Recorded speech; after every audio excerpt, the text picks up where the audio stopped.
Olá a todos! Espero que esse vídeo alcance você e os seus em paz e saúde. Bem-vindos à 7ª aula do curso de Eletrônica Fácil e Prático. Nesta aula vamos continuar a aula passada sobre transistores, só que dessa vez falar sobre detalhes de sua construção, seu uso e principais funções e meios. Antes de mais nada, antes de seguirmos, quero pedir que você deixe aqui sua inscrição, se não é inscrito, o seu like, ative o seu sino de notificações para poder receber notificações dos próximos vídeos. Sem mais demoras então, vamos ao nosso curso de Eletrônica Fácil e Prático. Pau na máquina, vamos lá. Voltamos aqui na 7ª aula falando de semicondutores. Já vimos em aulas anteriores, o diodo e o Zener. Também já vimos os transistores, os BJT, que são os PNP e NPN. Vimos isso na aula número 6. E agora quero falar com vocês sobre os fototransistores e outros tipos também. O fototransistor é um transistor que é sensível à radiação luminosa. Está cá ele. Isso aqui é um esquema interno de um fototransistor. Temos aqui o coletor, ligado a um fotodiodo, que é ligado à base do mesmo transistor, e o emissor. Como é que ele funciona? Quando a radiação luminosa alcança esse fotodiodo, ele conduz, trazendo essa corrente da entrada do coletor do transistor aqui para a base, excitando a base e fazendo com que o transistor conduza para o emissor. E agora, o que era corte entre coletor e emissor, agora é um fio, ou seja, um diodo, conduzindo essa corrente para cá. Quando eliminamos a luz daqui, esse diodo entra em corte essa base e entra em corte o coletor para emissor, ou seja, o componente abre, elimina a corrente do circuito. Bom, você pode perguntar, então por que não fizeram logo isso com o diodo direto? Se o diodo, quando recebe luz, ele conduz. Acontece que os fotodiodos, eles têm uma corrente muito baixa. E não seria possível acionar quase nada com esta corrente. Então, o que os projetistas fizeram foi colocar esse diodo para excitar a base. E aí, quando excitando a base, usar o ganho do HFE do transistor para poder aumentar essa corrente. Então, essa pequena corrente se transforma numa grande corrente usando o ganho do HFE do transistor. E de que maneira eles são representados? São representados mais ou menos assim. Alguns são representados com 3 terminais, porque realmente os tem, os 3 terminais, e outros representados com 2 terminais, tanto o PNP como o NPN, tá? Por que esse tem 2 terminais? Porque aquele diodo está internamente, como está nesse aqui também, e a base só se conecta ao diodo e não tem nada vindo para fora, ou seja, não há possibilidade de conectá-la fora. Então esses fototransistores têm só 2 terminais. E tem outros que têm 3 terminais, porque a base vem para fora e ela pode ser introduzida no circuito para algumas funções. Essa é a diferença. Você também vai achar ele, às vezes, sem esse círculo em volta, com pequenas diferenças, mas sempre acompanhadas dessas duas setas, quero dizer, que indicam que este componente é um componente sensível à radiação luminosa. Passando à frente, temos aqui algumas, só 4, né? Você vê esse primeiro aqui, parece um LED. Externamente, se você olhar, você vai dizer que é um LED, entendeu? Mas ele na realidade é um fototransistor. Tem esse aqui com 3 terminais, tá vendo? Esse aqui também tem 3 terminais. Tem a parte aqui cristalina para poder receber a incidência de luz e ele poder aqui comandar esses 3 terminais.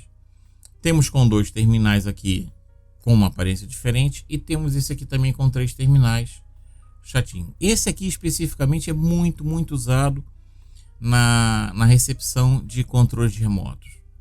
Geralmente sua televisão, seu aparelho de som, o seu equipamento que tem um controle remoto geralmente tem um fototransistor desse modelo aqui, ou parecido com esse. São esses os principais tipos. Existem mais, existem dezenas deles, né? Mas esses são os principais tipos, fototransistores. Depois nós temos o Darlington. O Darlington nada mais é do que uma conjunção de 2 transistores BJT.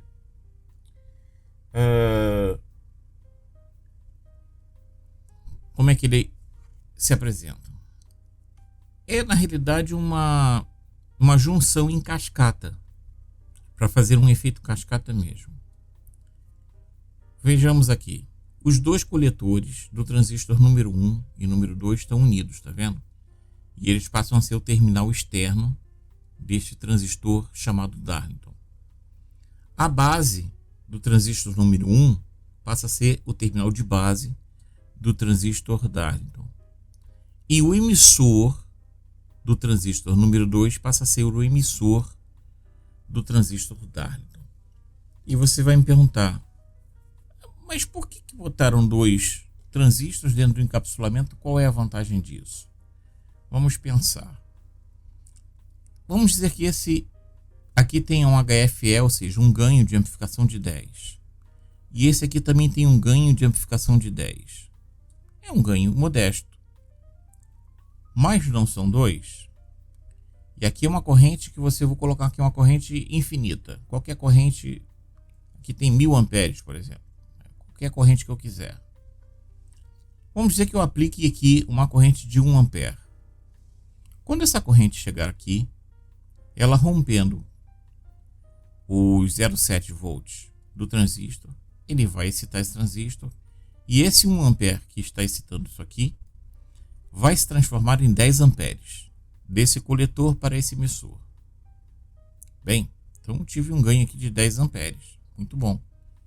Só que agora esse emissor está ligado à base deste, que ele também tem um ganho de 10. Um HFE, um beta, um ganho de 10. Então esses 10 amperes que estão chegando aqui agora vão se transformar agora em 100 amperes. Ou seja, com apenas 1 ampere, eu consegui transformar em 100 amperes aqui nesse emissor, nesse coletor para esse emissor.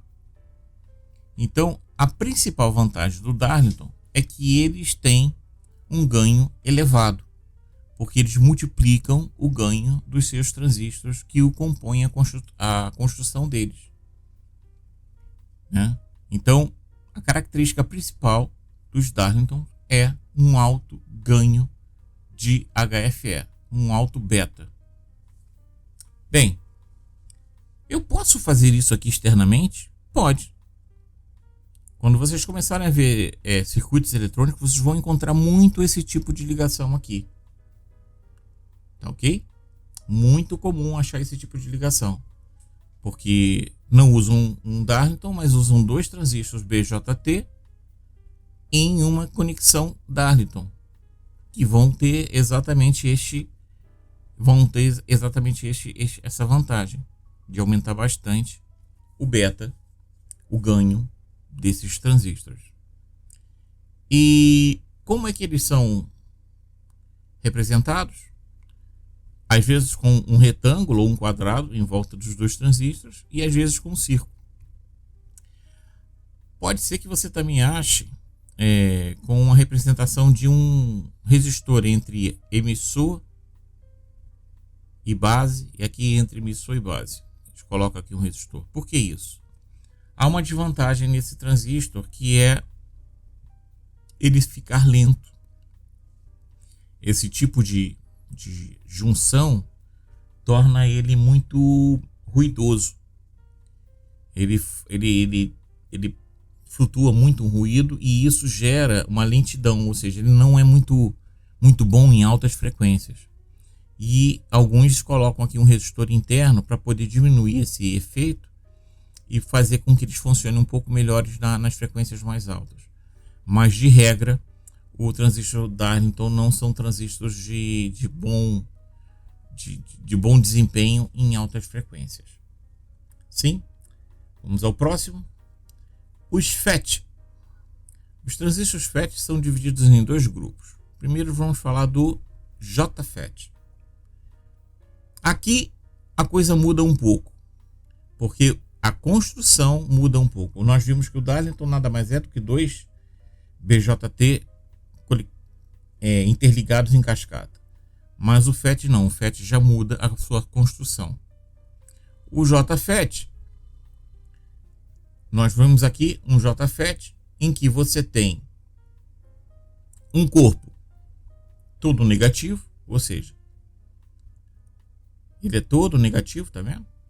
Isso quer dizer que se eu polarizar diretamente esse terminal com esse aqui, eu vou ter uma condução. Ele vai conduzir, como se fosse um diodo. Já vai estar conduzindo.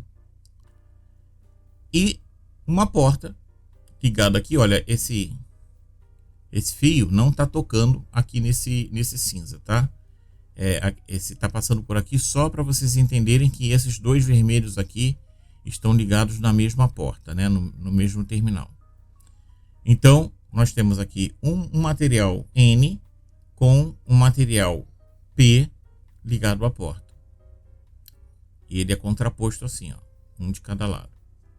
Bom, então vamos lá. Como é que ele funciona? Sem nada aqui, ele conduz desde que seja polarizado diretamente. Olha como está cá. Tem ali uma fonte, tem aqui uma lâmpada e ele está conduzindo. A lâmpada acendeu, tudo bem. Já se eu colocar aqui uma tensão, e olhe a tensão para isso, é tensão, não é corrente. Por que a gente fala tensão? Porque o que ele vai precisar aqui é de tensão. A corrente nesta porta é muito baixa. Colocando aqui uma tensão, né, gera aqui uma zona, né, que estrangula aqui esse material N. Se eu aumentar essa tensão, ela pode ser até interrompida. Percebe?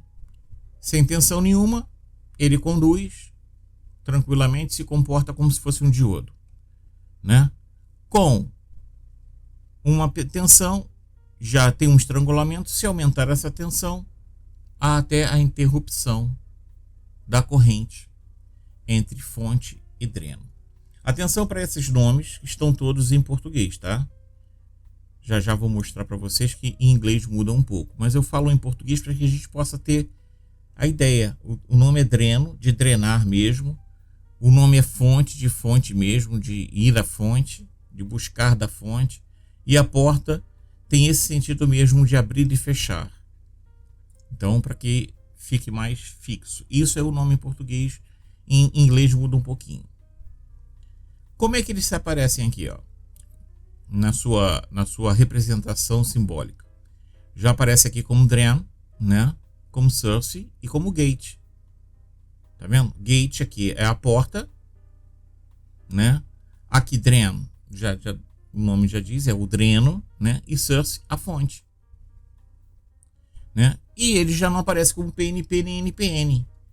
Ele aparece como canal N, ou seja, canal negativo, ou como PN, ou canal P, canal positivo, né? Já não se denomina mais desta maneira de PNP e NPN. Já se denominam como um canal positivo ou um canal negativo, né? Atenção só para isso quando vocês verem nos esquemas do drain, gate e o source. Sim? É diferente, viu? E aí nós temos o MOSFET. Vimos o JFET e tem o MOSFET, que também tem uma pequena diferença na sua construção. E temos aqui, novamente, um canal N gigantesco, tomando quase todo o corpo do transistor, e duas partes menores e contrapostas de lados opostos, que não tem conexão elétrica uma com a outra, né? Uma de cada lado. Ora, a corrente não vai passar daqui para cá. Por quê? Porque daqui para cá não há conexão e são materiais diferentes. Então, eu precisaria de um canal positivo para poder conduzir daqui para cá. E como é que eu consigo esse canal positivo? Bem, eles colocam aqui o gate. Isso aqui é o terminal da porta do gate. Aqui tem uma chapa metálica dentro do componente. E aqui tem um material com óxido, que vai formar-me um dielétron. Nós não estudamos ainda os capacitores, mas os capacitores estão aqui representados. Ou seja, a tensão aplicada aqui não vai chegar aqui, mas o seu efeito chega através de uma máxima do magnetismo, que é: os opostos se atraem e os iguais se repelem. Então, quando eu injeto aqui no caso aqui esse material é negativo, uma tensão negativa, olha o que acontece. Ele empurra, tá vendo? Ó, ele empurra esse cinza, ou seja, o material, os elétrons para cima, afastando os elétrons de si, e quando os elétrons se afastam, abrem espaço no material para a condução. Ou seja, esse material aqui que é dopado positivamente, com esse material aqui que é dopado positivamente, passa a encontrar agora um material que passou a ser dopado positivamente, não por causa do doping químico, mas da repulsão dessa corrente, dessa tensão que está aqui. Ou seja, esta tensão repele os elétrons, transformando esse material aqui, enquanto houver aqui tensão, em um material dopado positivamente. E aí já há condução. Ela passa a conduzir, a nossa lâmpada acende. Qual é a vantagem disso? De fazer as coisas de maneira diferente? É que como aqui não há corrente daqui para cá, nem corrente daqui para cá, nem corrente daqui para cá, isso aqui não tem aquecimento. Então, geralmente, os transistores MOSFET aquecem menos. Isso aqui me gera um transistor que trabalha mais frio, com menos aquecimento. Isso é uma das vantagens. Outra vantagem que é, assim como o JFET, o MOSFET também, ele precisa de uma corrente muito, muito, muito pequena aqui. E isso também é uma outra vantagem. Então vocês veem que mudando a construção do transistor, você vai mudando as características e alcançando qualidades, às vezes também alguns defeitos, entendeu? Que vão fazendo você ter uma panóplia de oportunidades de posições e equipamentos diferentes. Como é que ele é representado? Geralmente, quase sempre dessas duas maneiras. Aqui ele é representado com 4 terminais, são só 3 para fora, mas aqui dentro tem 4, né? 1, 2, 3, 4. Mas como isso aqui é uma ligação interna, algumas representações aparecem assim, ó, sem essa representação aqui. Então vocês vão ver assim e vão ver assim também, né? Mas veem que eles aqui estão representados como fosse um capacitor. Aqui também, ó, como se fosse um capacitor. Esse é o nosso MOSFET. E para encerrar aqui, não vou falar muito dele, porque na realidade já falei dele, né? Quando eu falei dos outros, falei dele também. Eu vou explicar porque é o IGBT. IGBT, ele é um transistor que ele aproveita características de funcionamento e construção dos outros transistores.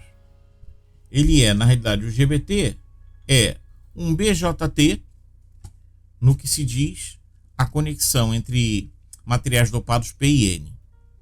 Mas também é um MOSFET, porque ele também tem sua base, o seu gate, o seu terminal de acionamento, vamos dizer assim, isolado, e trabalha com correntes muito baixas.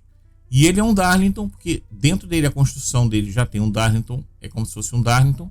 Ele também tem ganhos muito altos. Então ele pega aqui características dos outros, características expectáveis e positivas, colocam num transistor só. Aí vira o IGBT, que no mundo do transistor é o cara. Tá ok? Vamos agora a uma pequena simulação. Vamos lá. Sim, antes de passar, essa aqui é a representação gráfica dele. Tá vendo? Ele tem aqui como se fosse um capacitor e aqui como se fosse um BJT normal. Se eu passasse se eu tirasse essa travessa aqui e puxasse esse terminal, ia ser um BJT normal. Mas não é. Ele tem esse como se fosse um capacitor aqui no meio, que aí já me diz que isso aqui é diferente de um BJT. Ele é um IGBT. Vamos a esse circuito que estou proposto, que nós colocamos aqui uma fonte de alimentação de 10 volts, aqui uma lâmpada, um resistor de 1K e uma chave com o nosso menino prodígio aqui, o MOSFET. Fechamos essa chave e temos aqui de imediato condução do MOSFET, nossa lâmpada acendendo, ficando amarela para branco. Temos aqui agora 4,9 volts. Nosso MOSFET apresenta aqui, ó, nessa área aqui, ó. Vou botar lá. MOSFET, canal N. O volt, tensão de excitação dele é de 1,5 volts. Ele está funcionando agora com 4,7 volts. Está em estado de saturação, ou seja, ele está pleno. E uma corrente de base de 171 microampere. Ou seja, tanto é que o meu amperímetro aqui nem marca isso. Tá vendo aqui? O amperímetro está 0 ampere. De tão pequeno que está a corrente dele lá. E aí você pode falar assim, mas tem que ter alguma corrente. Realmente tem que ter sempre alguma corrente. Corrente tem que sempre existir. Mas você vê aqui que as bolinhas ficam paradas, olha, não andam, nem na simulação elas andam. E se eu aumentar aqui esse resistor, para você ver que a corrente não precisa ser grande, se eu aumentasse o resistor, teria que parar, né? Já que a corrente está tão pequena, vamos colocar aqui, eu não sei, uns 100K. Vamos ver se ele para. Não parou ainda. Botei aqui, 110K, até escrevi errado. O que nós podemos dizer aqui? É que esse menino aqui precisa de quase corrente nenhuma aqui na porta, no gate, para funcionar. Ou seja, para abrir o dreno em direção à fonte. Né? E aí, ó. Abriu aqui. Desliga ele na hora. A lâmpada agora vai começar a esfriar, ó, ficando amarela para vermelha, já desligou. A corrente encerrou tudo aqui. Se vier cá, ele já está com 0 volts. Lá no dreno tem os 10 volts da fonte, né? Então já está em... Aqui o modo aparece desligado. A gente fala em corte, mas para aqui no simulador aparece a palavra desligado. Sim, desligado. Passamos a chave e ele liga, né? Aqui que o 5,1, 5 volts, conforme a lâmpada vai aquecendo, ó, vai diminuindo a tensão aqui, porque como a lâmpada está depois da fonte, ela vai influenciar nessa tensão que está cá, né? 4,8, né? Ela aqui está acendendo com 5,21 volts, é uma lâmpada de 5 volts, então está calculadinho direitinho, tá certo. Percebe então, gente? Características dele: baixo aquecimento, mínima corrente de acionamento da porta, né? São as características principais do MOSFET. Bem, antes de mais nada, quero agradecer de você ter acompanhado esse vídeo até aqui. Espero que esse vídeo alcance você e os seus em paz e saúde. E até a próxima aula, até a aula número 8. Onde vamos trazer novidades para vocês. Fiquem em paz. Até lá.